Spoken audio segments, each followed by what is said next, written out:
നിന്നെ പേടിപ്പിക്കാൻ പറയൊന്നുമല്ല. എന്നാലും ഒരു കാര്യം മനസ്സിൽ സൂക്ഷിക്കണം. അംബികമാമയുടെ ഭാഗത്തുനിന്നും ദിവ്യപ്രഭയുടെ ഭാഗത്തുനിന്നും നല്ലതൊന്നും പ്രതീക്ഷിക്കണ്ട. അവര് വാശി തീർക്കാൻ പരമാവധി നോക്കും. മോൾ ആ കെണിയിൽ വീഴരുത്. ഇല്ല ചേച്ചി, അങ്ങനെ പെട്ടെന്നൊന്നും എന്നെ പ്രകോപിപ്പിക്കാൻ അവരെ കൊണ്ട് പറ്റില്ല. പിന്നെ എന്തുണ്ടായാലും ആകാശേട്ടനും അമ്മാവനും അവിടെ ഉണ്ടല്ലോ. അവരെന്റെ കൂടെയല്ലേ നിൽക്കൂ.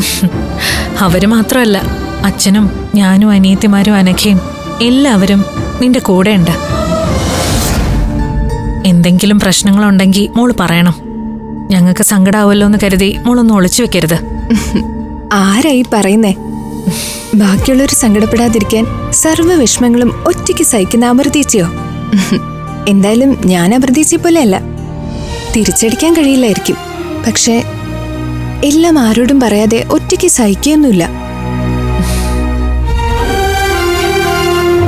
ഇറങ്ങാൻ നേരായില്ലേ? ഞാനും അച്ഛനും മാത്രമേ കൂടെ വരുന്നുള്ളൂ. കുട്ടികൾ കൂടെ വന്നാൽ പിന്നെ തിരിച്ചു പോരുമ്പോ സങ്കടാവും. പോകാം.